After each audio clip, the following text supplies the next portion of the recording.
Dalawa ang arestado dahil sa iligal na pagbebenta umano ng baril sa Malabon.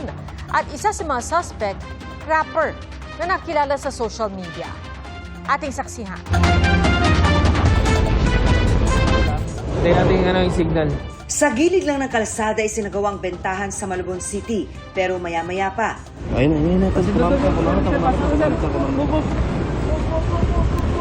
Lumapit na ang nakamasid na mga tauhan ng CIDG para arestuhin ang dalawang target.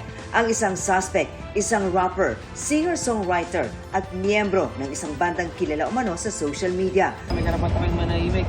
Nakumpiska mula sa kanilang baril na tinangka nilang ibenta sa halagang 500 piso. In their possession ay yung defaced na 38 caliber with 5 live ammunitions. May 9 ikinasa ang buy-bust operation.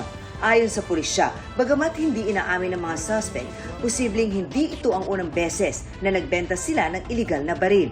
Initially, naisali sila sa newly identified na Laguna Criminal Gang na nagbebenta ng illegal firearms at ammunitions. Inamin din nila during the TI na ang rason lang naman kung bakit sila nagbebenta ng illegal na baril ay dahil sa pangangailangan nila na maituloy yung pangangailangan nila sa droga.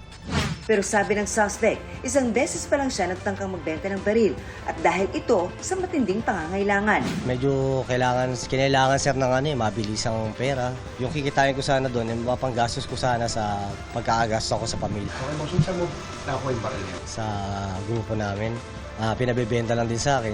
Na-inquest na ang dalawang suspect na naharap sa reklamong paglabag sa Republic Act 10591 at Comelec Gun Ban.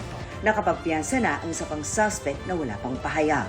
Na-arresto namin kayo Para sa GMA Integrated News, ako si Marisol Abduraman, ang inyong saksi. Mga kapuso, maging una sa saksi. Mag-subscribe sa GMA Integrated News sa YouTube para sa iba't ibang balita.